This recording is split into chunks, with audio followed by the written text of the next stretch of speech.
Setelah menikah dengan Henny Rahman, kehidupan Alvin Faiz malah banyak dirundung masalah. Satu persatu belang Alvin Faiz terkuak, mulai dari datang ke hotel hingga isu penggelapan uang. Dalam beberapa postingan, mantan suami Larissa Chow itu dikuliti aibnya sehingga menimbulkan polemik dan tanda tanya apa yang terjadi pada rumah tangga keduanya sebelum cerai. Benarkah Alvin Faiz sudah mulai bermain api bahkan sebelum cerai dengan Larissa Chow? Apalagi saat Larissa Chow meminta cerai, ia juga mengumbar beberapa poin dosa Alvin Faiz sebagai suami. Hal inilah yang membuat nama Alvin Faiz makin tercoreng.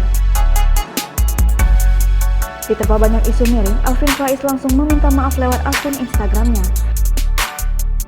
Alvin Faiz merasa bersalah karena tidak menjadi kepala keluarga yang baik untuk Larissa Chow serta putra sematawayangnya Yusuf Alvin Ramadan. Alvin merasa penuh dengan kesalahan selama membina rumah tangganya terdahulu. Tak hanya itu, Alvin Faiz turut menyampaikan permohonan maafnya mewakili keluarga kepada Larissa Chow. Usai memohon maaf kepada Larissa Chow, Alvin Faiz tak segan mengungkapkan harapan untuk mantan istrinya itu. Alvin Faiz berharap agar hubungannya dengan Larissa Chow tetap berjalan harmonis demi anak sematawayangnya Yusuf.